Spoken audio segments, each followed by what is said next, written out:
کیوں رہ کے سوال سارے کرتا ہے میں قدر میرا مضمون دوسرا بھائی جا رہا ہے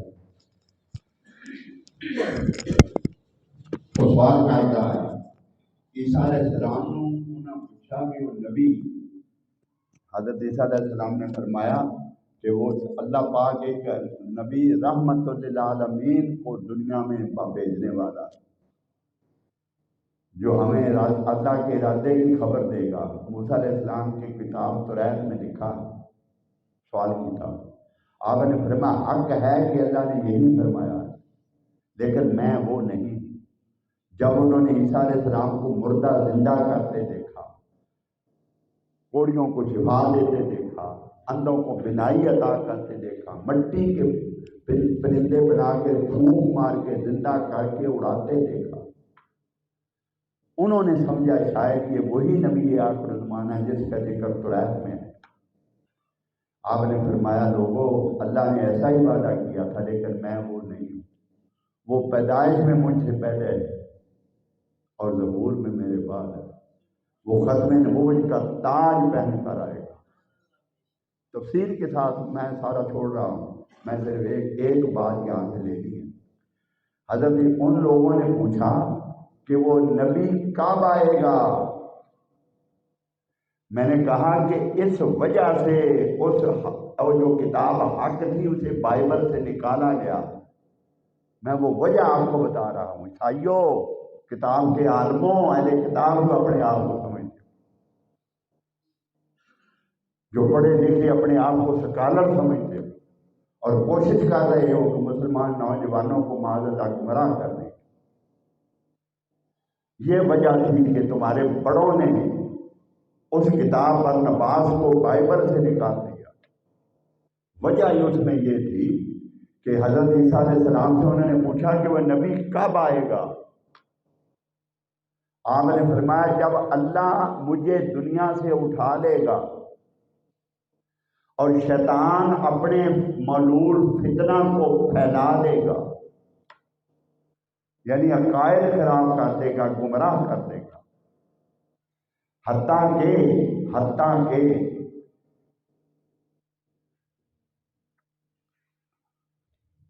لوگ مجھے خدا یا خدا کا بیٹا سمجھنے لگے۔ یہ حضرت عیسیٰ علیہ السلام فرما رہے ہیں۔ یہ کیا کہتے ہیں؟ آج ان سے پوچھو۔ حضرت عیسیٰ علیہ السلام خدا ہیں، عیسیٰ علیہ السلام کے بیٹے ہیں، یعنی خدا یا خدا کا بیٹا سمجھنے لگے۔ اس سبب سے ساری عیسائیت گمراہ ہو جائے گی۔ میں نے کہا یہ سبب تھا کہ تمہارے بڑوں نے اسے بائبل سے نکال دیا جس کتاب میں حق تھا، حتیٰ کہ ساری عیسائیت گمراہ ہو جائے۔ عیسیٰ علیہ السلام فرمایا میرے کلمہ پڑھنے والے یہ آقائے دو جہاں کی آمد کا وقت حضرت عیسیٰ بیان فرما رہے ہیں۔ وہ نبی کب آئے گا؟ ان لوگوں نے پوچھا وہ نبی کب آئے گا؟ عیسیٰ علیہ السلام نے فرمایا جب ساری عیسائیت اس سبب سے گمراہ ہو جائے گی، حتیٰ کہ میرے کلمہ پڑھنے والے عیسائیوں میں سے 3 مومن بھی صحیح عقیدے والے باقی نہیں بچیں گے، ساری عیسائیت گمراہ ہو جائے گی، پھر اللہ دنیا پر رحمت کرے گا اور اس نبی کو بھیجے گا جس کے لیے اس کائنات کو پیدا کیا گیا۔ عقائد و جہاں کی آمد جب ہوئی تھی اس تمہاری برنباس کے مطابق، عیسیٰ علیہ عقائد و جہاں کی آمد جب ہوئی تھی اس سے پہلے ساری عیسائیت گمراہ ہو چکی۔ تم اپنے آپ کو اہل کتاب سمجھتے ہو؟ لات مارو اس باطل مذہب کو، کلمہ پڑھ کے عقائد و جہاں صلی اللہ علیہ وسلم کے جھنڈے تلے سے آ جاؤ۔ الحمدللہ الحمدللہ۔ وہ 1.25 گھنٹے کا اور بہت کوئی تھا، اس کے بعد وہ فتنہ وہیں دب گیا۔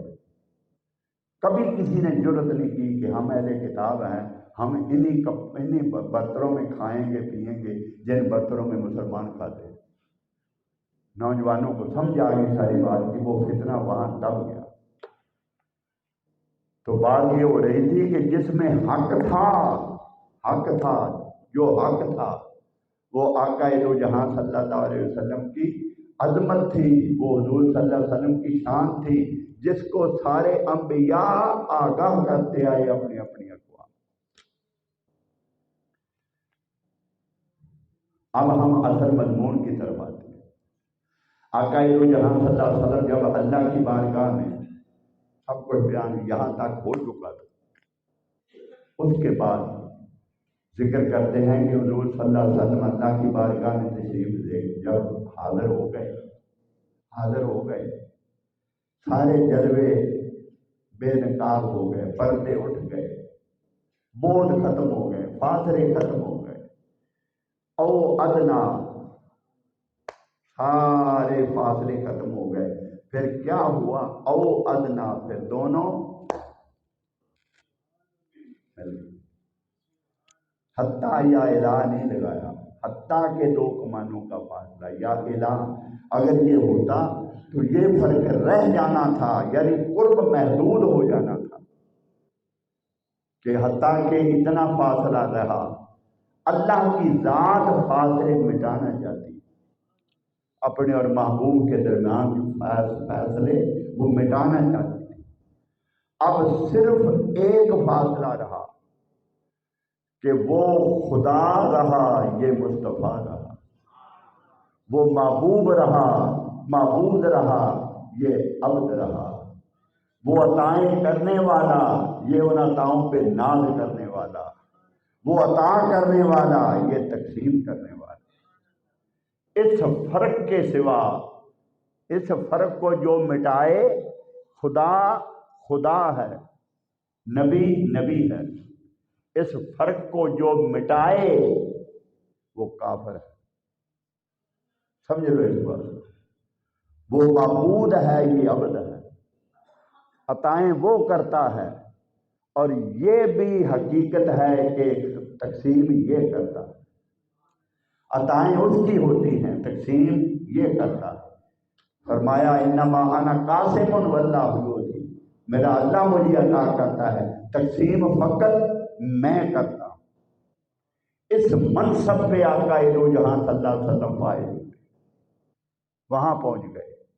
پھر کیا ہوا؟ فَأَوْحَىٰ إِلَىٰ عَبْدِهِ مَا أَوْحَىٰ، پھر اس نے وحی کی جو کی، یہاں تک یہ اس سے آگے ہمارا علم اس سے آگے نہیں جاتا۔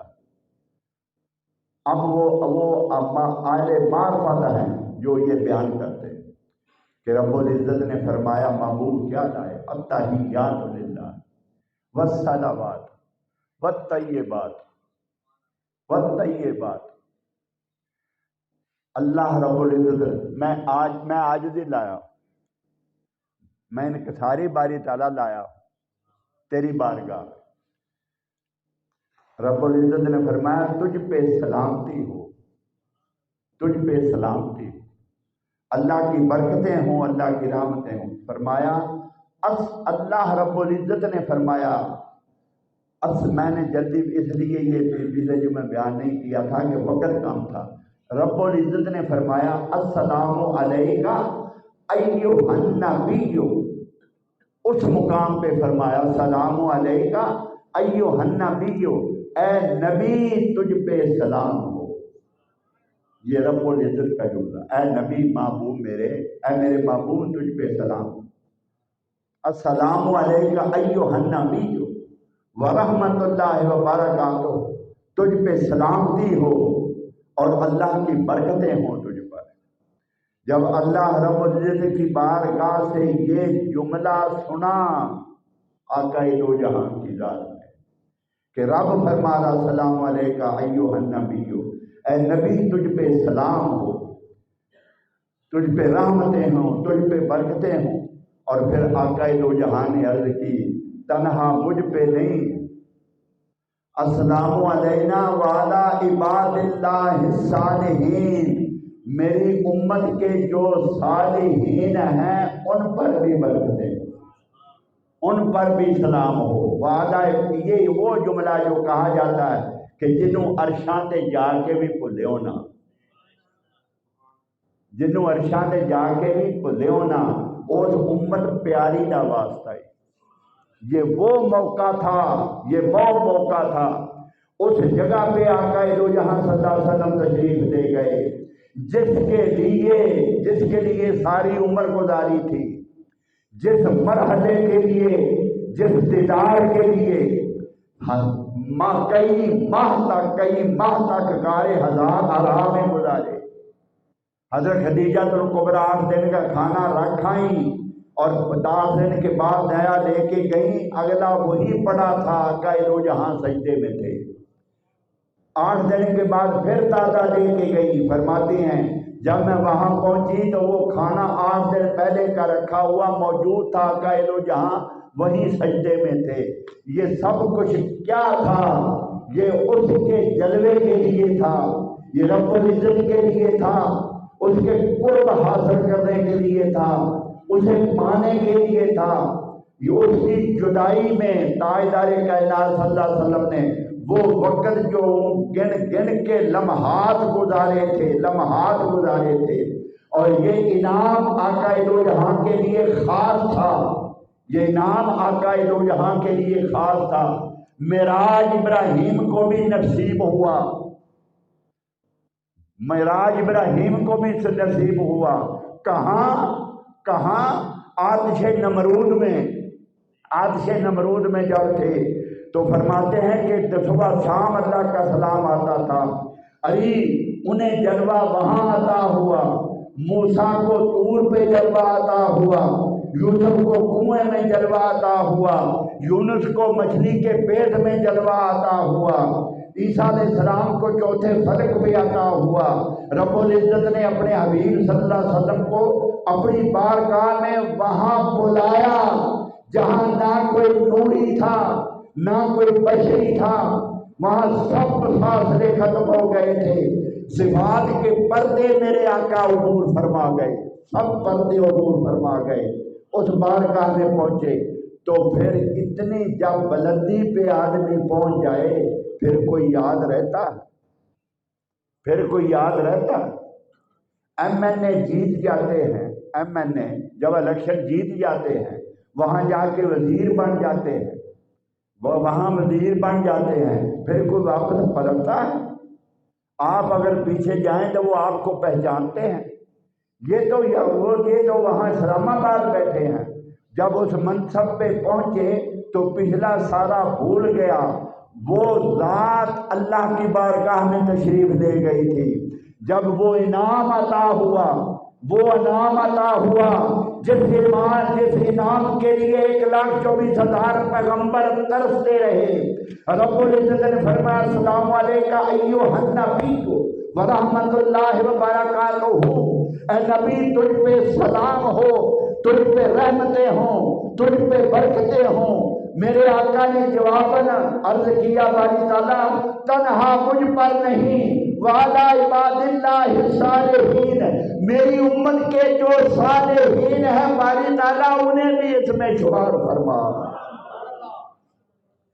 جب تاجدار کائنات صلی اللہ علیہ وسلم کی زبان اقدس سے یہ جملہ نکلا تو آسمان کے کرو بیان جتنے فرشتے تھے، جتنی حوریں تھیں، سب پکار اٹھے اشہد ان لا الہ الا اللہ وحدہ لا شریک لہ واشہد ان محمدا عبدہ ورسولہ۔ یہ جملہ ان کا تھا، وہ جملے خدا کے تھے، یہ جملہ مصطفیٰ کا تھا، یہ جملہ مصطفیٰ کا تھا۔ میرے دوستو آج سے اس مغالطے کو دور کر لو کہ کوئی فلاں نہیں، یا رسول اللہ کوئی نہیں پڑھتا۔ یہ اپنے ذہنوں سے یہ بات نکال دو کہ کوئی فلاں ہیں جو یا رسول اللہ نہیں کہتے۔ ہر کوئی کہتا ہے یا رسول اللہ کہنے کے بغیر خدا کی قسم نماز ہی نہیں ہوتی، اس کے بغیر نماز ہی نہیں ہوتی۔ نماز وہ ہوتی ہے جس میں نبی صلی اللہ علیہ وآلہ وسلم کی ذات اقدس پہ درود پڑھا جائے، السلام السلام علیکہ ایھا النبی، حضرت امام غزالی کو پڑھو، حضرت امام غزالی کو پڑھو۔ آپ نے احیاء علوم الدین میں درج فرمایا ہے حضرت امام غزالی نے۔ میں آپ کو بتا دوں کہ کوئی یہ نہ سمجھ لے کہ وہ بھی شاید وہ رکھا لکھو والا جویں امام ہوندا بھی شاید ان میں سے کوئی ہوگا۔ حضرت امام غزالی وہ ہیں، جب احیاء العلوم الدین انہوں نے لکھی تو علماء نے دنیا دار علماء نے، درباری علماء نے، جن کا کام ڈیروں کے چکر لگانا ہوتا ہے، جو امراء کے دروازوں پہ کتوں کی طرح پھرتے ہیں مانگنے کے لیے، اور جو ہر ایک کی خوشامد کرتے پھرتے ہیں، وہ علماء جو آج بھی موجود ہیں اور ہر دور میں رہے، وہ جو ڈیروں والے علماء ہیں، انہوں نے ایک طوفان برپا کر دیا کہ اس کتاب کو پڑھنے والا کافر ہو گیا۔ احیاء العلوم الدین وہ کتاب تھی حضرت امام غزالی کی کہ جو اس کو پڑھے وہ کافر ہو جائے گا۔ حتیٰ کہ بادشاہ وقت اس وقت مستعم باللہ تھا، خاندان عباسیہ کا، وہ خلیفہ مستعصم باللہ، اس سے انہوں نے یہ حکم لے لیا اس کتاب کو جلا دیا جائے۔ ہاتھ کے ساتھ لکھا جاتا تھا، قلمی نسخے تھے، کچھ چھاپے خانے تو ہے نہیں تھے کہ جل گئی تو پھر اور چھپ جائے گی، وہ تو سارا ریکارڈ ہی ختم ہو جانا تھا۔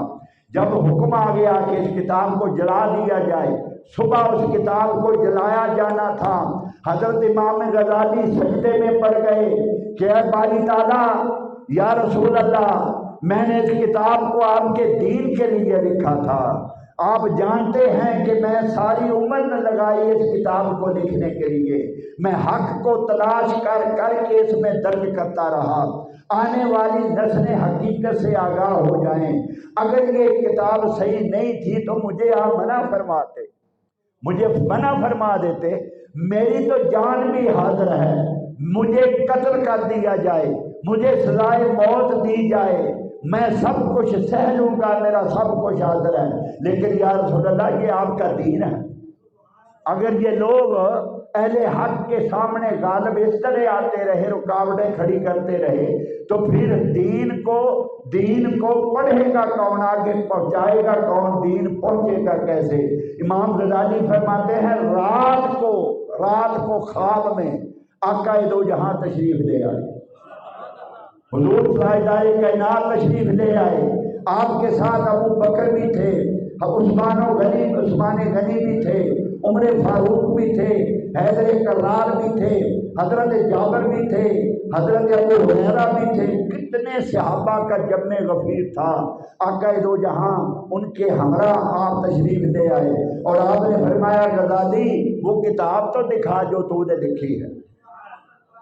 میں نے کتاب حضور کی بارگاہ میں پیش کی، آپ نے اسے کھولا، اسے دیکھا، ملاحظہ فرمایا، بڑی پیاری کتاب ہے، عمر دیکھو نا، انہوں نے دیکھا، یا رسول اللہ بڑی پیاری کتاب ہے، ابو بکر دیکھو نا، سب نے دیکھی، بڑی پیاری کتاب ہے یا رسول اللہ۔ غزالی فرماتے ہیں میں نے عرض کی یا رسول اللہ صبح اس کتاب کو جلایا جانے والا ہے، صبح اس کتاب کو جلایا جانے والا ہے۔ میرے آقا صلی اللہ علیہ وسلم کا چہرہ یکدم سرخ ہو گیا، آپ نے فرمایا کون ہے اس کتاب کو جلانے والا، میرے سامنے پیش کرو۔ حضرت امام غزالی فرماتے آقا یہ جہاں شاہی تخت پر اس وقت جلوہ فروز تھے، جس تخت پہ بادشاہ بیٹھتے ہیں، حضور تاجدار کائنات نے فرمایا وہ کون ہے اس کتاب کو جلانے والا، تو وہ جو طوفان بدتبیری جنہوں نے بپا کیا تھا، اس لشکر کا جو سپہ سالار تھا گویا سربراہ، اس کا نام تھا مفتی ابو الحسن اس کا نام تھا، اسے باپا زنجیر پیش کیا گیا، سپاہی گئے اسے گرفتار کر کے لائے، میرے آقا نے فرمایا اسے زمین پہ لٹا دو اور اس کو کوڑے مارو۔ اس بدبخت کو جب خواب میں کوڑے پڑے تو اس کے ضربیں لگی، ان ضربوں کی شدت سے اس کی چیخ نکل گئی اور اسے جاگ آ گئی، پھر وہ اٹھ کھڑا ہوا، غسل دینے والا کہتا پھر کیا ہوا کہ صبح پھر سارا سما بدل گیا. ساری دنیا کے سامنے اس نے اعلان کیا کہ آقا دو جہاں صلی اللہ علیہ وسلم نے منع فرما دیا اس کتاب کو نہیں جلایا جائے گا. صرف ایک کتاب ہے تاریخ اسلام میں جو بعد میں سونے کے پانی کے ساتھ لکھی گئی. اس کا نام ہے امام غزالی کی احیاء العلوم الدین. وہ کتاب ہے. یہ وہ امام غزالی ہیں اور یہ وہ کتاب ہے جس کی تصدیق میرے آقا دو جہاں صلی اللہ علیہ وسلم نے فرمائی. اس کتاب میں امام غزالی فرماتے ہیں، سنو لوگو، آپ فرماتے ہیں کہ جب نماز پڑھتے وقت اس جگہ پہنچو، السلام علیکہ ایھا النبی، جب اس جگہ پہنچو اپنی آنکھوں کے سامنے تاجدار کائنات کو حاضر جانو.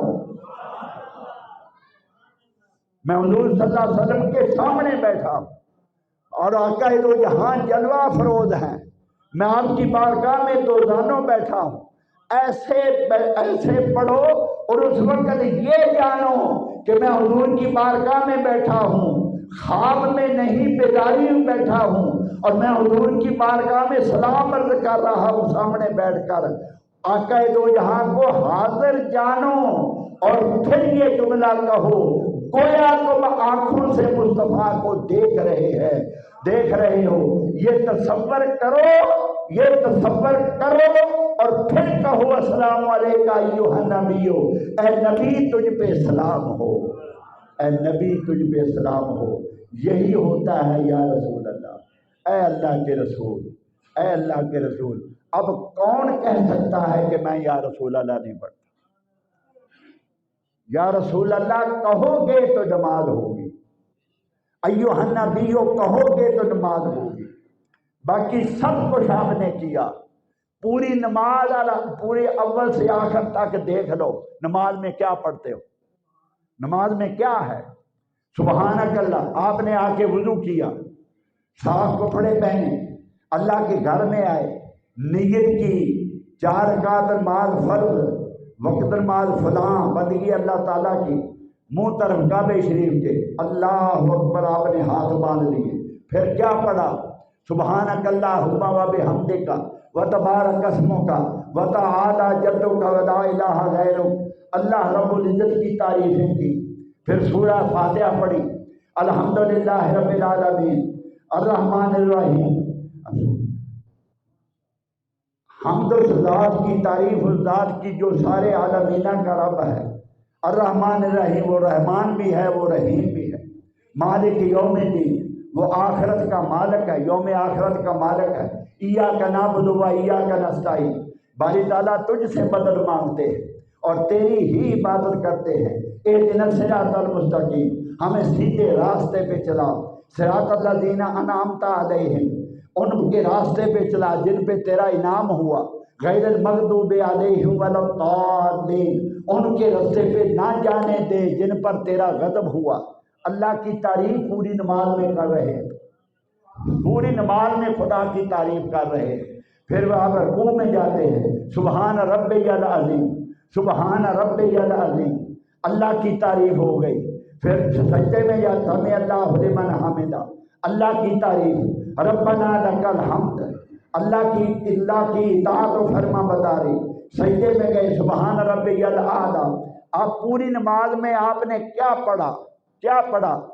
پھر 4 رکعت پڑھ کے آپ التحیات پہ بیٹھ گئے، التحیات کے بیٹھ گئے. اور جب التحیات للہ والصلوات والطیبات، یہ جملے خدا تعالیٰ کے تھے، رب العزت نے فرمایا اب کب کیا باری تعالیٰ تیری تعریف کرنے لگا ہوں، میں کب کا تیری تعریف کرنے لگا ہوں، کیا میری نماز ہو جائے گی؟ سبحانک، تیری تعریف کب کا کرنے لگا ہوں. میں نے غسل کیا، نئے کپڑے پہنے، صاف کپڑے پہنے، پاک کپڑے پہنے، وجود پاک. پھر تیری تعریف کب سے کرنے لگا ہوں. تیری بارگاہ میں سجدے کیے، اپنی عاجزی انکساری، حق کے بندگی ادا کیا ہو گیا. رب العزت نے فرمایا نہیں، نہیں، حق بندگی اس وقت ادا ہوگا جب میرے نبی پہ سلام پڑے گا۔ السلام علیکہ ایھا النبی ورحمۃ اللہ وبرکاتہ۔ اگر نام پڑھا تو ساری نماز ہی گئی۔ اگر نماز کو قبول کروانا چاہتے ہو تو مصطفیٰ پہ سلام پڑھو۔ آقا دو جہاں کی ذات کو حاضر و ناظر جانو، اپنے عقیدے کو لوگوں نہ بدلو۔ میں خدا کی عزت کی قسم کھا کر آپ کو کہتا ہوں، خدا کے لیے اس عقیدے کو نہ بدلنا، اس عقیدے کو نہ بدلنا، مصطفیٰ کے ہو کے رہنا، مصطفیٰ کے ہو کے رہنا۔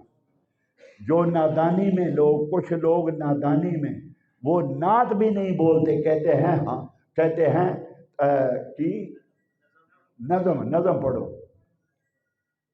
کیا یہ کام حضور کے امتیوں کا تھا؟ ہاں؟ تو امتی ہے میرے آقا کا، دیکھ تو صحیح فرشتے کیا کر رہے ہیں، رب العزت خود کیا کر رہا ہے، رب العزت خود کیا کر رہا ہے۔ ان اللہ و ملائکتہ، اللہ اور اس کے فرشتے، یصلون علی النبی، اپنے نبی پہ درود بھیجتے ہیں۔ کوئی کام نہیں، کوئی کام نہیں، فقط نبی کی ذات پہ درود بھیجنا ہے خدا کا کام۔ اگر قرآن نہ ہوتا تو بعض لوگ نادانی میں کہہ دیتے یہ حدیث ضعیف ہے، یہ حدیث ضعیف ہے، یہ قرآن ہے، یہ قرآن ہے۔ وہ بابا عبد الرحمن، وہ اللہ کے ولی تھے، ساری دنیا جانتی اور سارے روڈے جانتے، ہم سے زیادہ انہیں جانتے، وہ اللہ کے مقبول ترین زندہ ولی تھے۔ ایک یہاں ایک گھر ہے، وہاں محفل تھی، میں بھی گیا، وہاں تھا، تو وہ انہوں نے فرمایا کہ سب سے پہلے میں وہ گاؤں میں آیا تھا روڈے میں، تو وہاں سے جب چلا انہوں نے کہا کہاں جا رہے ہیں؟ میں نے کہا فلاں گھر ہے، وہاں کیا ہے؟ میلاد ہے، وہاں میلاد ہے، اس میں شرکت کے لیے جا رہا۔ وہ دعوت دے کے انہوں نے مجھے بلایا، وہ کہنے لگے کیا میلاد جائز ہے؟ آپ بھی جاتے ہیں؟ انہوں نے مجھے خدا کی قسم میری موجودگی میں بات کی، انہوں نے کہا، میں انہوں نے آخیا اے پاگلو، اے پاگلو، اوندا نوکر خدا لگا پھردا ہے۔ یہ کہتے ہیں وہ ہمارے ہیں، وہ رفع ادھر کرتے تھے۔ انہوں نے کہا، میں نے انہیں کہا کہ او پاگلو، اوندا نوکر تو رب لگا ہے، ان اللہ و ملائکتہ، ہر وقت نبی کی ذات پہ درود بھیجو، اے فرشتو تم بھی اور میں بھی بھیجتا ہوں ہر وقت۔ کب سے؟ جب سے اس کائنات کی تخلیق ہوئی، کب تک؟ جب تک خدا رہے گا۔ کب سے پڑھا جا رہا ہے؟ جب سے خدا ہے۔ اور کب تک پڑھا جا رہا ہے؟ جاتا رہے گا جب تک خدا رہے گا۔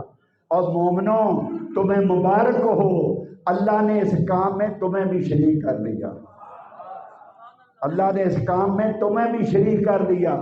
ارے نماز پڑھتے ہو، نماز حضور کی سنت، حج کرتے ہو، حج حضور کی سنت، سجدہ کرتے ہو، سجدہ حضور کی سنت، قربانی کرتے ہو، قربانی حضور کی سنت، ذکر کرتے ہو، ذکر حضور کی سنت، خیرات کرتے ہو، خیرات حضور کی سنت، عمرہ کرتے ہو، عمرہ حضور کی سنت، حجر اسود کے بوسے دیتے ہو، وہ حضور کی سنت، کعبے کا طواف کرتے ہو، وہ حضور کی سنت، مزدلفہ جاتے ہو، یہ حضور کی سنت، قربانی کرتے ہو، وہ حضور کی سنت، حجر اسود کے بوسے دیتے ہو، وہ حضور کی سنت۔ ارے ہر عمل حضور کی سنت ہے، صرف ایک عمل ہے درود، نبی کی ذات پہ درود پڑھنا، وہ خدا کی سنت ہے، وہ خدا کی سنت ہے۔ جس طرح خدا بڑا ہے اسی طرح اس کی سنت کا درجہ بھی بڑا ہے، اس کی سنت کا درجہ بھی بڑا ہے۔ اللہ نے اپنے کسی کام میں کسی کو کبھی شریک کیا، وہ برداشت کرتا ہے؟ کوئی کہے میں زندہ کرتا ہوں، اللہ فرماتا یہ شرک ہے، میں زندہ کہو خدا زندہ کرتا ہے۔ کوئی کہے میں کسی کو مار سکتا ہوں، اللہ فرماتا ہے یہ شرک ہے، مار فقط کہہ خدا مار سکتا ہے، کوئی کہے کہ میں دے سکتا ہوں، اللہ فرماتا ہے یہ شرک ہے، کہہ کہ خدا دے سکتا ہے۔ ہر کا کبھی کسی کی مداخلت خدا برداشت نہیں کرتا۔ ارے ایک کام وہ ہے، اللہ نے خود فرمایا اگر میرے ساتھ شامل ہونا چاہتے ہو تو تم بھی میرے نبی پہ درود پڑھو۔ ایک ہی کام ہے فرشتوں کا، خدا کا۔ اس لیے اس بابا جی نے فرمایا اور پاگلو اوندا نوکر خدا لگا پھردا مان نالو فکرہ اج تک میرے کنا